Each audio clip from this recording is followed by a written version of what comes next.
Un cordial saludo a todos los oyentes de Radio María. Un día más, con la gracia del Señor, proseguimos el comentario del Catecismo de nuestra Madre la Iglesia. Nuestro programa, sacrificio, dentro de la explicación del primer mandamiento. Hablamos de cómo examinar, ¿no?, nuestro amor a Dios sobre todas las cosas, y decíamos que una forma de examinarlo es la oración. Aquel que ora, ama. El que no ora, no ama. Y también el sacrificio. Decíamos que el que ama es capaz de renunciar por la persona amada. El sacrificio, la mortificación, la abnegación, la penitencia, esa capacidad de negarnos a nosotros, el Evangelio, el que no se niegue a sí mismo, negarse a sí mismo, ¿no?, forma parte de lo que el Evangelio o la tradición cristiana ha dicho como sacrificio, penitencia, abnegación, para afirmar, es decir, me niego para afirmar que amo a Dios sobre todas las cosas. Es así, es como la teoría de la esponja, que primeramente, para poderse llenar de agua limpia, primero tiene que ser estrujada y se despoja del agua sucia para que después tenga más capacidad de llenarse de esa agua limpia. Así nos pasa a nosotros. También la pedagogía de la liturgia ha querido que exista un adviento que sea como estrujar también la esponja para llenarnos después de esa presencia del Dios, del Emmanuel, del Dios entre nosotros. O la Cuaresma también es una penitencia para gozar de la Pascua. O sea, es decir, la penitencia, el sacrificio, nos capacita para amar. Esa expresión de que amamos, porque si yo amo, soy capaz de renunciar, de ofrecer un sacrificio por la persona amada, y al mismo tiempo, el hacer el sacrificio para amar más. Porque renuncio a nada, tampoco no me estoy disponiendo para recibir algo más importante de eso que estoy renunciando. El que renuncia a algo, el que hace un sacrificio, el que se niega a sí algo, negarse a sí mismo, es porque está tomando conciencia de que espero algo superior. Luego las dos cosas, digamos, del amor, el sacrificio, y el sacrificio nos prepara, nos capacita para amar más cosas. Decíamos principalmente la explicación de ayer. Bueno, pues continuamos con el punto 2100, porque son dos puntos los que el Catecismo observa al tema del sacrificio, 2099 y 2100. Y dice así este punto: el sacrificio exterior, para ser auténtico, debe ser expresión del sacrificio espiritual. Mi sacrificio es un espíritu contrito, dice el Salmo 51. Los profetas de la antigua alianza denunciaron con frecuencia los sacrificios sin participación interior, con el amor al prójimo. Recuerda las palabras del profeta Oseas: misericordia quiero, que no sacrificio.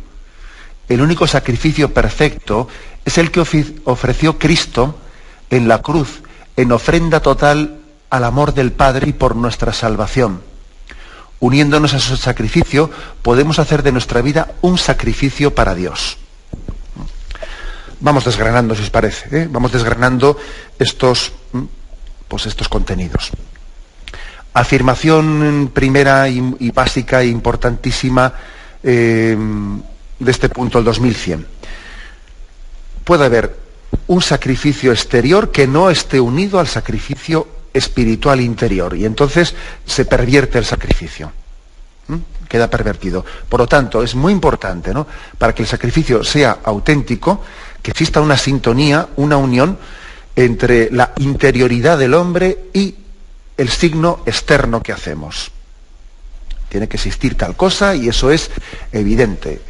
De lo contrario, más vale no hacer ningún sacrificio, porque casi es un autoengaño. Eso es algo que los profetas denunciaron en Israel continuamente. Tus sacrificios a mí no me satisfacen. Bueno, ejemplos concretos, pues hombre, no, es evidente, ¿no? Pues que podría ocurrir que alguien tenga pues una costumbre de hacer determinados sacrificios en su vida en su vida, bueno, en sus prácticas religiosas, hago un sacrificio, ¿no? Pues los viernes me niego tal cosa, o esto, o lo otro, ¿no? O con temas de comida, por ejemplo, o tal, ¿no? O me quito de fumar. El viernes no fumo, por ejemplo, ¿no? Una persona podría decir eso. Bueno, al mismo tiempo, ese sacrificio que hace, que lo ha integrado ya en su vida, ha pasado a formar parte, pues, de un hábito en su vida, ¿no? Pero sin embargo no le está llevando a la conversión interior. Pues igual es un soberbio que no admite absolutamente que nadie le diga nada, ni que le llame la atención, ni no sé qué, y no sé cuántos, ¿no? Eso puede ocurrir en la vida religiosa, ¿no? Que igual se hacen sacrificios externos que son muy llamativos, ¿no? Son muy llamativos para los que están en el mundo. Y dicen, fíjate, esa persona en la vida religiosa, ¿no? Pues qué sacrificio tan grande ha hecho, qué renuncia tan grande. Y luego, sin embargo, en su vida interior, pues no concuerda con una negación a su propia voluntad, a su propio criterio. Puede ocurrir en la vida religiosa, puede ocurrir en la vida sacerdotal, ocurre en la vida matrimonial, en todos los lugares, ¿no? Pero pongo este ejemplo porque incluso en la vida religiosa podemos ser tentados de eso. Imaginaos que alguien haga el acto, pues también heroico, por la gracia de Dios, el acto heroico de renunciar al mundo y entregar su vida, pues en la clausura, renunciando a esa disponibilidad a la libertad que tan sagrada es para nosotros, y entregando su vida en la clausura, en la oración y en la oración sagrada, pues por el bien de toda la Iglesia. Bueno, fijaros qué sacrificio exterior tan importante, ¿no? Vamos, importantísimo. Uno diría, bueno, eso para mí sería durísimo, ¿no? Bueno, pero ojo, podría ocurrir que aun habiendo hecho exteriormente, ¿no?, pues ese sacrificio tan grande, luego resulta que no nos desprendemos del amor propio, no nos desprendemos de nuestro criterio. Tenemos pues una tendencia a entregar la propia voluntad, y esa contradicción puede ser. Ese ejemplo que pongo de vida religiosa, o otro tipo de ejemplos, ¿no?, que también sí, que yo igual en el matrimonio soy capaz de hacer un gran sacrificio, ¿no?, para que funcione. A veces hace sacrificios tremendos, ¿no? Uno pesa madrugón, va a trabajar, digamos, y ahí se deja, pues lo hace todo, ¿no? Lo hace todo por la familia. Sí, hago un sacrificio exterior, vamos. Tengo mi orgullo y tengo mi amor propio, no lo cedo.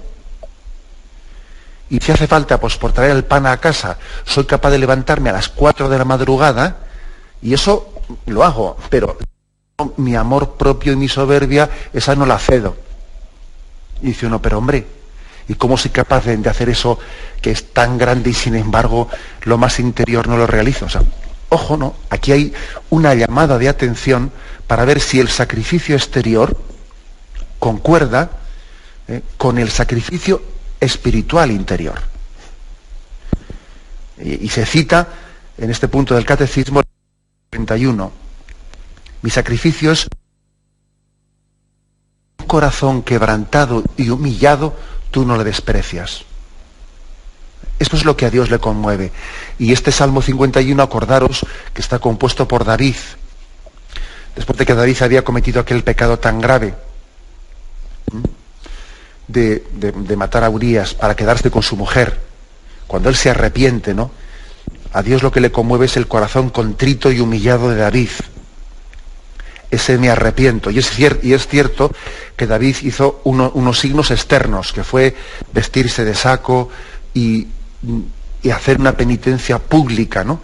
Pero lo importante es que esa penitencia pública no era un paripé, sino que era un signo de una penitencia interior, de un corazón contrito y humillado.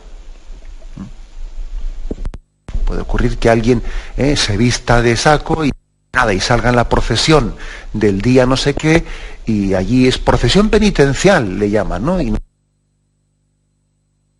interiormente eso es un signo totalmente hipócrita, porque no hay voluntad de conversión.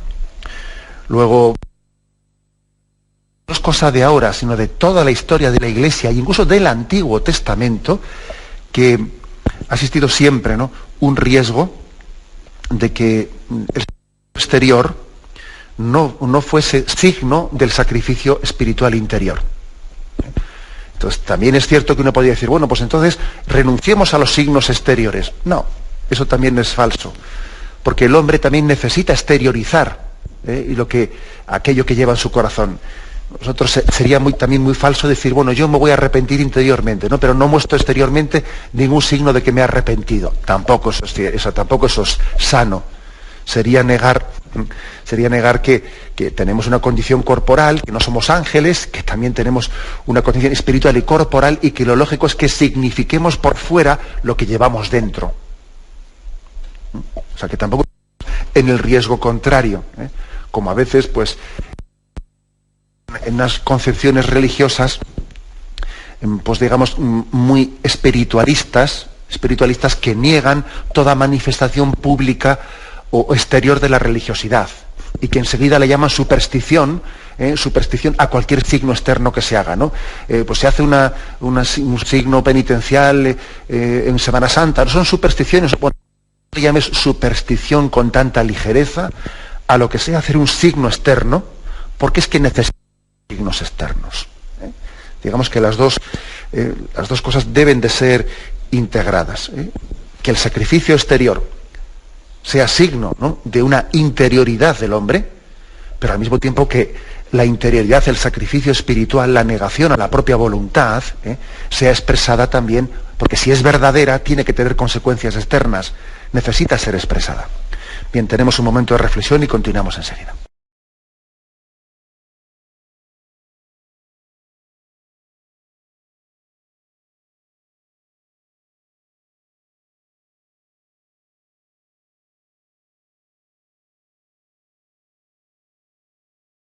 Continuamos con el comentario del punto 2010 sobre el sacrificio. Se cita en este punto algunos textos del Antiguo Testamento de cómo los profetas, sus labores y sus denuncias personales, pues tenían esa denuncia de un sacrificio externo falso, que no era representativo de un auténtico sacrificio espiritual. Los profetas hicieron un seguimiento, ¿no?, del pueblo de Israel y denunciaron con profusión esa tendencia a realizar sacrificios que no eran agradables a Dios, y así lo denunciaban. El primer texto que se nos ofrece es el del profeta Amós, capítulo 5, versículos del 21 al 25. Denuncia los sacrificios de Israel sin una participación interior. Dice: yo desprecio vuestras fiestas, no me gusta el olor de vuestras reuniones solemnes. Si me ofrecéis holocaustos, no me complazco en vuestras oblaciones, ni miro a vuestros sacrificios de comunión de novillos cebados. Aparta de mi lado la multitud de tus canciones, no quiero oír la salmodia de tus arpas. Que fluya así el juicio como agua y la justicia como arroyo perenne. ¿Acaso sacrificios y oblaciones en el desierto me ofrecisteis durante 40 años, casa de Israel? Fijaros qué fuerte, ¿no? Diciendo, me estáis hartando. Yahvé habla en nombre del profeta diciendo, mira, que estáis haciendo esas fiestas llenas de sacrificios, sacrificando novillos, sacrificando sin que eso suponga una real conversión vuestra, sin que suponga una conversión. Es, por lo tanto, una llamada de atención muy fuerte. En Isaías 1, versículos del 10 al 20, se profundiza en esto mismo, hablando de la importancia de que el sacrificio vaya unido al amor al prójimo. Un sacrificio que no va unido al amor al prójimo, pues es contradictorio. Dice: oíd una palabra de Yahvé, seguidores de Sodoma. Fijaros que acusáis de Sodoma. Escuchad una instrucción de nuestro pueblo, de nuestro Dios, pueblo de Gomorra. ¿A mí qué tanto sacrificio vuestro? Dice Yahvé. ¿A mí qué? Harto estoy de holocaustos de carneros y de cebones y de sangre de novillos, y machos cabríos no me agradan cuando venís a presentaros ante mí. ¿Quién ha solicitado de vosotros esa pateadura de mis atrios? No sigáis trayendo oblación vana. El humo del incienso me resulta detestable. novilunio, sábado, convocatoria, no tolero falsedad y solemnidad. Vuestros novilunios y solemnidades aborrece mi alma, me han resultado un gravamen que me cuesta llevar. Y al extender las palmas, me tapo los ojos para no ver que menudéis la plegaria, yo no oigo. Vuestras manos están llenas de sangre, lavaos, limpiaos, quitad vuestras fechorías delante de mi vista, desistid de hacer el mal, aprended a hacer el bien, buscad lo justo, dad sus derechos al oprimido, haced justicia al huérfano, abogad por la viuda, venid pues y disputemos, dice Yahvé, así fueron vuestros pecados, la grana, cual la nieve blanquearán, así carmesí, cual lana quedarán. Si aceptáis obedecer, lo bueno de la tierra comeréis. Pero si rehusando os oponéis, por la espada seréis devorados, que ha hablado la boca de Yahvé. Un texto profético lleno de fuerza. Dice, mira, Yahvé detesta esos sacrificios si no se traducen en buscar lo justo, hacer justicia al huérfano, o abogar por el oprimido. Por tanto, vamos un poco como recogiendo esta doctrina de la Sagrada Escritura y podemos llegar a unas conclusiones, una serie de conclusiones. Vamos a ver, la primera es que un sacrificio exterior, para que tenga un valor, tiene que ser una expresión de mi humillación delante de Dios. De mi Dios. Un sacrificio hay que tener mucho cuidado que no sea realizado como una autoafirmación de que yo, que soy un machote, pues hago este sacrificio para demostrarme a mí mismo o demostrar a los demás, no digamos ya nada de eso, ¿no? O incluso demostrarle yo a Dios, Vamos a ver, un sacrificio es un signo de humillación delante de Dios. Es un signo de reconocer, Señor, eres grande, eres mi Señor, humillo ante ti. Mi orgullo. Entonces, es una negación de mí mismo ante el señorío del Señor. Del Señor, y por eso yo lo que hago es agachar mi soberbia y mi orgullo. Agacharla. Ese es un primer sentido del sacrificio. Ojo, porque es malo el sacrificio que está un poco unido a una autoexigencia, ¿no? Recuerdo, por ejemplo, el Camino de Santiago. Claro, en el Camino de Santiago uno se encuentra peregrinos que van con un auténtico sentido penitencial y otros que no.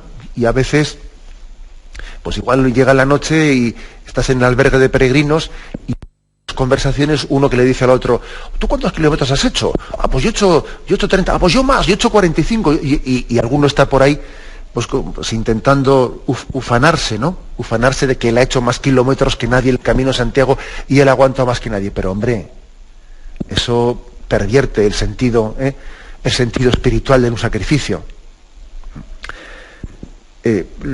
Un sacrificio que no nos lleve a humillarnos delante de Dios es un auténtico peligro, y más vale que no lo hagamos. Que no lo hagamos. Tiene que mostrar un sentido de humillación, de abajamiento. Para eso es muy sano que los sacrificios se realicen muchas veces, o por lo menos en la medida en que se pueda, se realicen, pues, que no sepa tu mano derecha lo que hace la izquierda, ni la izquierda lo que hace la derecha. Es una manera de no caer en la soberbia, es una manera de no pervertir el sacrificio, de que se ha hecho ante Dios, ¿no? Se ha hecho ante Dios y no se ha hecho ante mí mismo, ante mi ego, como una autoafirmación de que he sido capaz, ¿no? He querido demostrarme que era capaz de dejar de fumar. Hombre. En el segundo lugar, para que un sacrificio sea auténtico, es importante que nos ponga en prontitud de conversión. Si yo tengo, si tengo mis pecados, ¿no? Y tengo mis debilidades, ¿no? Hacer un sacrificio no es compensar mis pecados. Bueno, como tengo muchos pecados, a ver si hago después un sacrificio para compensar los pecados que hago. No es para compensarlos, sino que es para a ver si recibo la gracia de afrontar mis pecados y convertirme. Claro, de lo contrario, si uno dice, voy a hacer algunos sacrificios para intentar compensar el que sigo siendo un pecador y voy a seguir siendo... Pues hombre, el sacrificio me tiene que poner en disposición de conversión interior. Hacer un sacrificio es como preguntarle al Señor, Señor, ¿qué quieres de mí? ¿Qué hay de mi vida que te desagrade? Que te desagrade, ¿no? Bueno, un sacrificio es expresión de humillación ante Dios, prontitud para la conversión, y me tiene que disponer a entregarme al prójimo, a amar al prójimo. El sacrificio más agradable a Dios, el sacrificio más agradable es aquel que se traduce en una entrega generosa. Si me permitís, como consejo práctico, yo creo que como consejo práctico tenemos que intentar priorizar o elegir principalmente dos tipos de sacrificios. Un tipo de sacrificio que esté muy ligado a la negación de la propia voluntad. No elegir sacrificios que en el fondo son exteriores, pero que son perfectamente compatibles con que yo siga con mi gusto y con mi amor propio. Yo puedo hacer un sacrificio exterior, que es andar no sé cuántos kilómetros y ir descalzo. Al mismo tiempo yo tengo un amor propio y yo ante mi mujer no cedo ni pizca y lo mío, porque yo he dicho que tenemos que ir el domingo a no sé qué sitio y no me bajo de ahí, ¿no? Pero bueno, ¿a dónde voy yo andando descalzo a no sé qué sitio si estoy buscando ese sacrificio como algo que no tiene nada que ver con el vencimiento de mi amor propio y de mi voluntad? Hay que procurar buscar sacrificios, o sea, elegir un determinado tipo de sacrificios que nos lleven a la negación del propio ego. Por ejemplo, ¿no? Ofrecerle al Señor un sacrificio de callar una cosa. Este tema me callo. No voy a hacer comentario de esta cuestión. Voy a callar. Por ejemplo, ¿no? Porque por ejercitar mi paciencia me voy a callar de ese tema y no lo voy a comentar. O voy a controlar, no sé, pues por ejemplo, yo sé que tengo con la televisión pues un cierto desequilibrio, ¿no? Pues voy a ayunar de televisión y ayuno de esto y de esta manera, porque sé que mi voluntad es débil, etcétera, y se va por ahí y bueno, y voy a disciplinarla. Entonces, buscar un tipo de sacrificio que esté incidiendo en el vencimiento,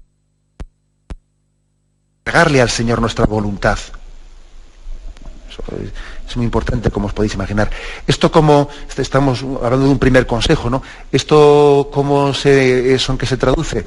¿Cómo se nota si lo estamos haciendo bien o si lo estamos haciendo mal? ¿Cómo se nota cuando elegimos los sacrificios que a Dios más le agradan o cuando estamos haciendo sacrificios que no le agradan a Dios y que no nos sirven para entregarle nuestra voluntad? Pues yo creo que una forma muy fácil de discernirlo. Cuando después en la vida vienen reveses y vienen cruces, ¿no? Que tú no eliges, sino que te las trae la vida, en la capacidad que tenemos de aceptarlas, ¿no? De aceptarlas. O sea, es decir, los sacrificios voluntarios para que estén bien hechos, se tiene que notar en que nos aumentan la capacidad en que después aceptemos las cruces de la vida. Precisamente yo me ejercito en la negación de mi propia voluntad para que después, cuando en la vida vienen cruces y vienen cosas que no fuesen, tenga más capacidad de pronunciar lo acepto y lo ofrezco a Dios sin que yo me venga abajo. Sin embargo, cuando alguien hace muchos sacrificios de tipo externo, pero que no suponen una entrega de su voluntad, luego eso no le ejercita para nada. Cuando vienen las cruces de la vida se rebota totalmente, y no las acepta. ¿Y por qué me toca a mí? Y estoy enfadado con Dios y no sé qué. Claro, porque es que en el fondo los sacrificios anteriores que él había hecho, o no había hecho ningún sacrificio y no se había ejercitado en la negación, en la propia negación, o si había hecho sacrificios, habían sido totalmente exteriores que no habían servido para la ejercitación en esa negación propia. Luego, los sacrificios bien hechos hay que intentar priorizar aquellos que afectan a mi voluntad, a los apegos, especialmente de mi voluntad, ¿no? A esos amores que se agarran a una cosa, se agarran a la otra, y que aunque no sean pecaminosos, de alguna manera deben de ser purificados. Porque si no son pecaminosos, pero conducen, ¿no?, a una tendencia pecaminosa o a un amor desordenado que impide amar a Dios con libertad. Procurar que los sacrificios se dirijan a esos aspectos de apegos de nuestra voluntad. Y eso nos capacitará, sin duda alguna, ¿no? Nos capacitará para poder amar al prójimo. Bien, y me faltaba por decir, pues eso, que los sacrificios, aparte de que hay que intentar, ¿no?, que sean expresión de la propia conversión y que hay que intentar que incidan en la propia voluntad, hay que priorizar también los sacrificios de los que se deriva la caridad hacia el prójimo. No quiere decir esto que no se pueda hacer sacrificios pues que tengan ese otro orden, ¿no? Pues por ejemplo, pues el dejar de fumar, o me callo una cosa, yo este aspecto, para mortificar mi vanidad, que siempre estoy hablando, siempre estoy diciendo esto, voy a hacer... Bueno, hay sacrificios que, como el de callarme para mortificar mi vanidad, que no son directamente por hacer un bien al prójimo, aunque también, porque así, si uno se calla, por lo menos no mortifica tanto al prójimo, pero bueno, hay sacrificios que son más de negación de nuestros propios apegos y no tanto de amor caritativo al prójimo. Pero también hay que priorizar, además de esto, no en vez de, además de, los sacrificios que expresan un amor caritativo al prójimo. Sacrificios de caridad hacia el prójimo. Negación de mí mismo para que me capacite más. El ayuno no es para ahorrar. El ayuno es para ejercer más limosna y más caridad. Eso es así. En la tradición de la Iglesia se ayuna, si uno se desprende de bienes materiales para poder ayudar más a los pobres, no para ahorrar. Ahorrar no se ayuna. Ese aspecto es importante, ¿no? Y que tengamos como máximo del sacrificio, incluso, del sacrificio a la caridad. Creo que os conté en el programa esa anécdota que cuenta Casiano de los padres de los monacales, ¿no?, de las historias. Se suelen contar a veces libros de anécdotas, muchas enseñanzas de los padres del desierto y de las primeras experiencias monacales de la Iglesia. Y se contaba un ejemplo de cómo que iluminaba el tema del sacrificio. Contaba una anécdota muy bonita, como había un monje que todos los días, después de comer, daba un paseo pues por el monasterio y llegaba hasta un lugar ya lejano donde había una fuente de agua cristalina, y el sol apretaba, y después de comer él sentía sed y le ofrecía a Dios el sacrificio de no beber de esa fuente. Y entonces rezaba una Ave María a la Virgen, y al mirar al cielo veía que una estrella brillaba, y él la entendía como signo de que había complacido con ese sacrificio, ¿no?, de renunciar a beber. Y cuenta Casiano, ¿no?, en ese libro de anécdotas, en una ocasión ingresó pues un novicio, y que entonces pues el superior de la comunidad le pidió que le acompañase para enseñarle la huerta del monasterio. Y entonces este monje acompañó al novicio, y al llegar al extremo del monasterio, al llegar a la fuente, él dijo: ¿qué hago? ¿Hago hoy también el sacrificio de no beber? Y dijo: si no bebo, igual le voy a violentar a él, y él tampoco. Hoy voy a beber. Y él bebió, acercó el novicio y bebió también. Pero rezaron una Ave María, entonces aquel monje vio que no era una estrella, sino que eran 2 estrellas las que brillaban en el cielo, como signo de la complacencia, que a Dios le había complacido en ese momento el que hubiese priorizado la caridad sobre ese novicio antes que el sacrificio. Bonita, quiere decir, nos está enseñando que el auténtico sacrificio es el que está también canalizado, dirigido, para que nos capacite más a amar al prójimo, para que nos disponga a entregarnos más a él, a que nuestras obras de misericordia supongan, no desde el sacrificio y desde la negación de nosotros mismos, una entrega generosa al prójimo. Ahora, también qué importante es que la caridad que hacemos al prójimo, que la misericordia que hacemos para con el prójimo, nazca también de un sacrificio. Porque si yo tengo caridad con el prójimo, pero mi limosna no ha supuesto yo desprenderme de nada, si yo para amar al prójimo, si yo para entregarme a él, no he tenido que desprenderme de nada en un sacrificio, mi limosna no tiene tanta fuerza. Con lo cual, hay que decir que el sacrificio, para que esté bien hecho, tiene que revertir en caridad hacia el prójimo, pero para que la caridad sea auténtica, tiene que nacer del sacrificio. Dar de lo que me sobra, dar de lo que no supone nada para mí, dar de lo que no nace de un sacrificio, sirve para poco. El sacrificio tiene que estar orientado a la limosna, y la limosna tiene que nacer del sacrificio. Digamos, sería una manera de complementar. Tenemos un momento de reflexión y continuamos. Continuamos con esta explicación del punto 2100 de la Iglesia Católica, hablando del sacrificio. Después de que hemos hablado de cómo los profetas del Antiguo Testamento estuvieron siempre alertando a Israel del peligro de que los sacrificios que realizaban fuesen meramente exteriores, y que no fuesen signo de una conversión interior, y que esos sacrificios agradaban a Yahvé. También este punto nos refiere pues cómo Jesús recordó también esas palabras de los profetas del Antiguo Testamento. Por ejemplo, en Mateo 9:13 dice: misericordia quiero, que no sacrificios. Y Jesús lo dice citando al profeta Oseas, Oseas 6:6, dice: vio que estando él a la mesa en casa de Mateo, vinieron muchos publicanos y pecadores, y estaban a la mesa con Jesús y sus discípulos.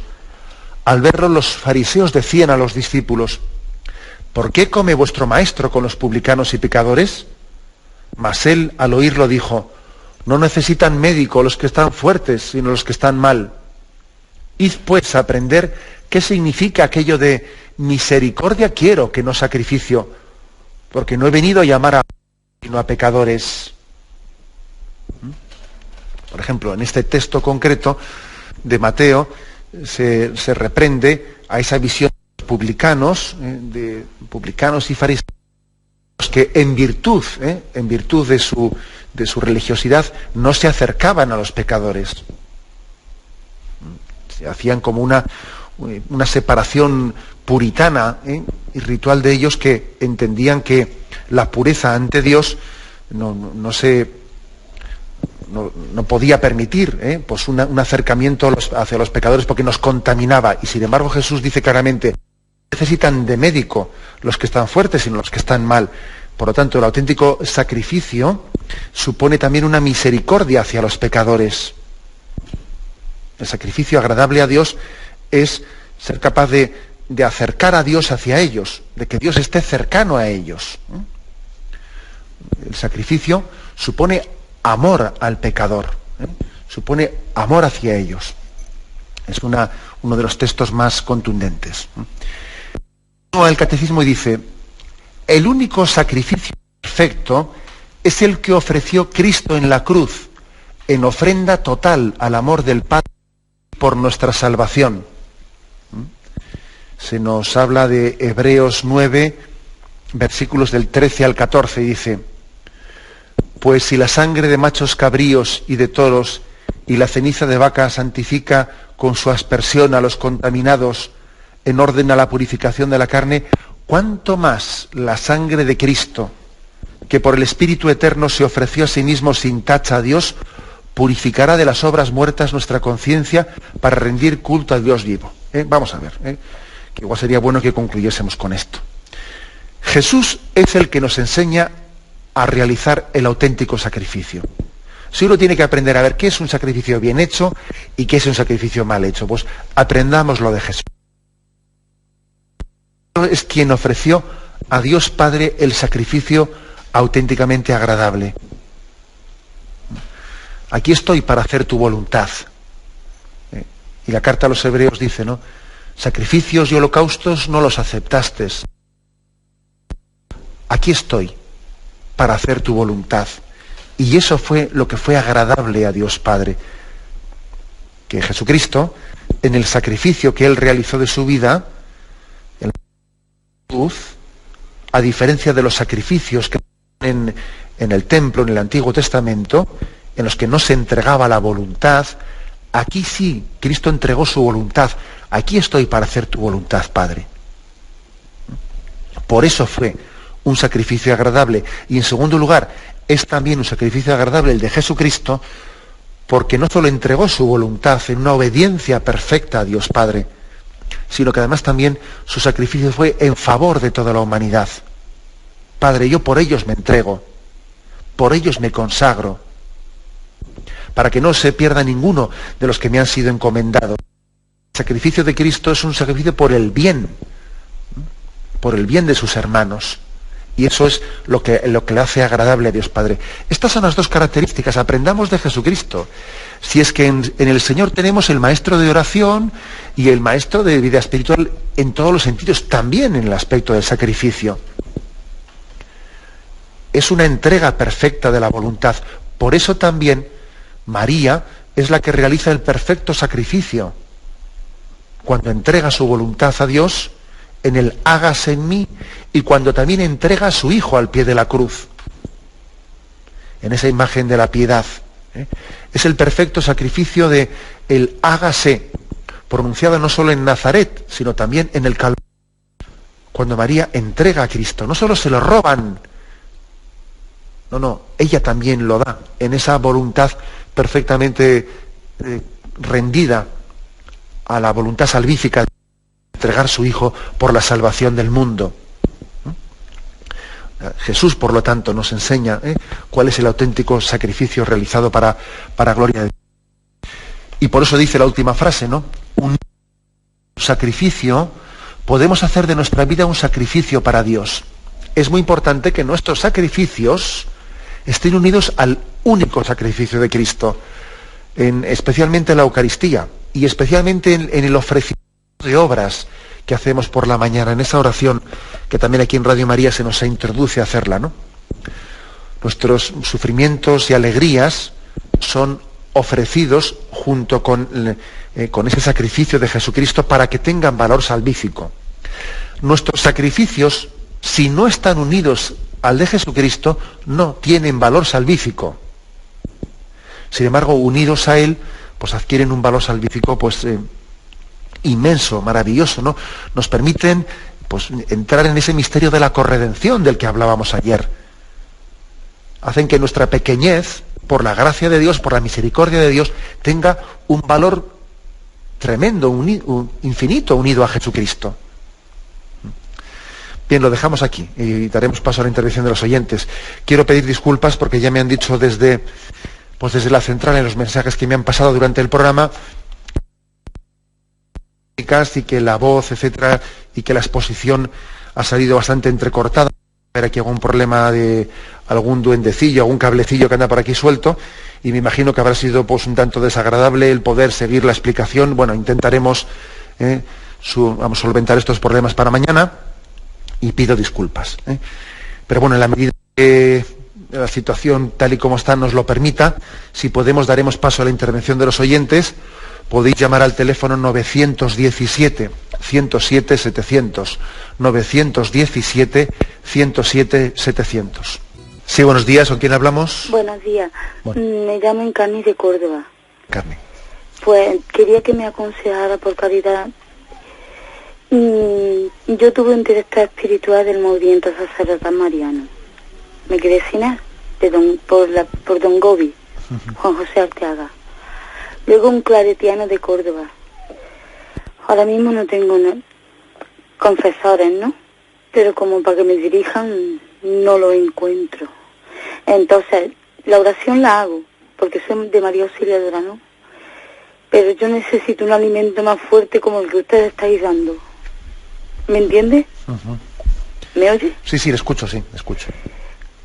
Porque tenéis tanto hilo directo de arriba que no he visto otra cosa igual, porque por los mensajes de Don Gobi os asimiláis mucho a ellos. Entonces, he pedido las catequesis de Dame de Beber. También de Padre Eliseo y de Carlos Larrañaga. Con eso yo me puedo alimentar. Mis pecados van por otro lado, ¿no? Pero me puedo alimentar con estas catequesis que hasta vosotros dais para poder seguir en esta vida, porque es que me falta fuerza y yo mi vida no la hago sin Dios. Bueno, le respondo una cosita por la radio. Mire, se le nota pues que una angustia que yo le diría que no es de Dios, que viva con más paz. Es decir, yo creo que el Señor no le va a dejar sola. En la vida espiritual, el auténtico maestro de la vida espiritual es el Espíritu Santo y no nos deja solos. No nos deja solos. Uno dice, bueno, es que yo no busco un director espiritual y tal. Bueno, vamos a ver, tenga paz y tenga paciencia, porque yo creo que quien busca interiormente ya se lo irá descubriendo. A veces podemos también caer un poco en los pecados de angustia o de tener una ansiedad excesiva. No, tengamos paz en que el Espíritu Santo no nos deja solos. Por supuesto que también dentro de esa providencia de Dios entrará también que usted esté alimentada pues a través de programas de Radio María, etcétera, y sin duda alguna forma parte de esa providencia que Radio María viene a suplir muchas también carencias y lugares en la Iglesia en los que la Iglesia no pueda estar presente y llega a las ondas de la radio y bueno, y muchas cosas más, ¿no? O lugares donde faltan directores espirituales, etcétera. Pero al mismo tiempo estoy convencido que el acompañamiento de Radio María también le permitirá también buscar pues a un confesor y a un director espiritual en el cual también usted pueda comprender que Dios providencialmente lo ha puesto cerca de usted. O sea, la Radio María no puede suplir pues la dirección espiritual directa de un sacerdote, no puede suplirla. Yo creo que más bien puede ayudar para encontrarla. ¿De acuerdo? Yo haría esa matización. Pero bueno, que lo viva en paz y que esa angustia que usted refleja, pues no la permita porque puede ser una tentación. O sea, no deja sola, le está acompañando y no permita usted que esa angustia pues se convierta en una sensación de orfandad. Porque no está huérfana, porque el Señor nos conduce en todo momento y no nos deja de la mano. Adelante, damos paso a un siguiente oyente. Buenos días. Buenos días, señor Ifrey, la muchacha ciega que otra vez he intervenido. Adelante, escuchamos. Mire, resulta que es que yo cuando voy a misa todos los días aquí al convento San Francisco en Jerez, saludo, cuando se termina la misa, saludo a los padres franciscanos, a los hermanos. Y entonces ayer ocurrió que vino un delincuente a asaltar al convento y les quiso amenazar. Y yo, como sé defensa personal, porque en el colegio de ciego aprendí, pues yo lo que hice fue, estaban los padres franciscanos asustados, yo con mis conocimientos de defensa pues le di un mamporro al tío y el tío se fue corriendo. ¿Usted cree que hice bien? Pues la verdad es que bueno, habría que decir, me imagino que se quedaría sorprendido el ladrón cuando vio que la persona invidente le soltaba ese mamporro, se quedaría sorprendido. Bueno, pues vamos a ver, perdón por el comentario así un poco jocoso que me he permitido. Bueno, pues yo creo que usted ha obrado bien, o sea, vamos a ver, es difícil también dar un consejo. La legítima defensa siempre ha formado parte de nuestra interpretación moral, ¿no? Que en algún caso ver cómo se lleva a efecto, si no es prudente, bueno, yo creo que tampoco se arme usted más lío, O sea, hay situaciones en las que también uno procede de una manera tan rápida y tan inmediata que tampoco tiene mucho margen de discernimiento. Tenía que haberlo hecho así, tenía que haberlo hecho de otra manera, podría haber sido menos agresivo. Bueno, tampoco se haga usted ese problema moral, porque en ese caso, en el momento de un robo, uno reacciona también como puede. Bueno, adelante, damos paso a un siguiente oyente. Buenos días. Buenos días, monseñor. Buenos días. Mi nombre es María Teresa y hablo de Canarias. La pregunta es con respecto a un libro que yo estuve leyendo ayer que se llama Fundamentos Cristianos. Uh-huh. Habla del limbo y dice que nosotros aquí podemos bautizar a tantos niños y niñas que mueren sin ser bautizados por causa de los abortos, por ejemplo. Desde aquí podemos hacer la señal de la cruz en el aire y bautizar a 1 o 2 niños, y dice que propaguemos esta obra de caridad, ¿no? Entonces yo quería saber qué hay de cierto en eso. Muchas gracias. De acuerdo. Pues yo creo que no hay nada de cierto, ¿eh? Es decir, no forma parte de la tradición de la Iglesia eso de voy a bautizar en la distancia o de una manera... No, vamos a ver, yo creo que la Iglesia habla con claridad de que para los niños que mueren sin bautizar existe, pues nosotros tenemos la confianza de que los ponemos, todos esos niños que han sido abortados, o los abortos naturales, o niños que han muerto de muerte súbita sin haber sido bautizados. Todos esos casos, la Iglesia, el catecismo de la Iglesia Católica lo que dice es que nosotros los ponemos en manos de la misericordia de Dios, y que Dios también confiamos, ¿no?, en que tiene recursos extrasacramentales para dar su gracia.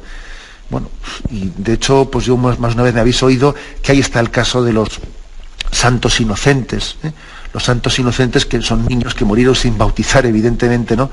Y que nosotros en el Santoral, el 28 de diciembre, pues como murieron antes de haber tenido esa conciencia, ¿no?, y murieron por Cristo, les llamamos santos, ¿no? Luego la Iglesia, en el catecismo, se inclina porque existe, ¿no? O sea, no afirma el limbo. El limbo no forma parte de la doctrina católica, para entendernos, también es verdad que no es una herejía. No es una herejía. Quien afirme la existencia del limbo no está fuera de la fe católica. Pero la Iglesia en el catecismo se inclina porque Dios tiene otros conductos para dar su gracia. Ahora, ese rito al que ha hecho referencia la oyente, de que si los niños pueden ser así bautizados espiritualmente a distancia por una especie de signo de la cruz que se haga, eso, vamos a ver, eso olvidémoslo, porque es caer un poco, yo diría, en ciertas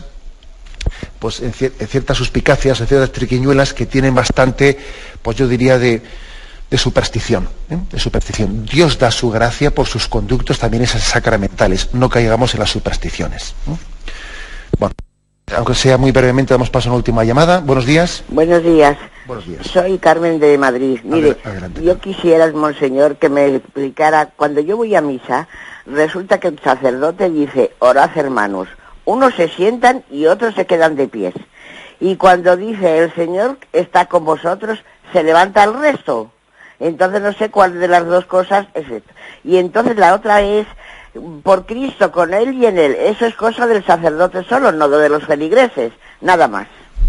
Pues sí, vamos a ver, con respecto a ese momento de la doxología, en la que el sacerdote, concluyendo la plegaria eucarística, el canon, dice, por Cristo, con Él y en Él, a ti, Dios Padre, ese es el sacerdote que preside, y por los concelebrantes también, y finalmente el pueblo responde amén. Amén. Eso además lo tenemos hasta en algunos textos de San Agustín, ya en el siglo IV, V, donde él, como en la iglesia de Cartago, el pueblo respondía con un amén a lo que el sacerdote había dicho en el por Cristo, con Él y en Él. Eso está. Toda la otra parte de la Eucaristía a la que se refiere el oyente, yo creo que se refiere al momento del ofertorio, que he creído entender. En el ofertorio, el momento en el que nos ponemos de pie es en la oración de ofrenda. 3 oraciones: la oración colecta, que es la primera, la oración de ofrendas y la oración de acción de gracias se tienen que hacer de pie. Por eso suele haber una cierta descoordinación en nuestras asambleas, de en qué momento después del ofertorio se ponen de pie los fieles. El momento adecuado es cuando comienza la oración de ofrendas. Algunos sacerdotes suelen decir, pongámonos de pie o en pie. O Dios, así es como debe de ser, porque muchos fieles dejan el ponerse de pie para cuando uno dice, el Señor esté con vosotros y con tu espíritu. No, lo correcto era haberse puesto de pie, porque las oraciones, las 3 oraciones principales, que son la colecta, la de ofrendas y la acción de gracias, la expresión corporal adecuada es el estar erguidos, el estar de pie, porque es la expresión de que me dirijo a Dios, en esa actitud de estar de pie, atento a Él, orante ante Él. Me despido con la bendición de Dios Todopoderoso, Padre, Hijo y Espíritu Santo. Alabado sea Jesucristo.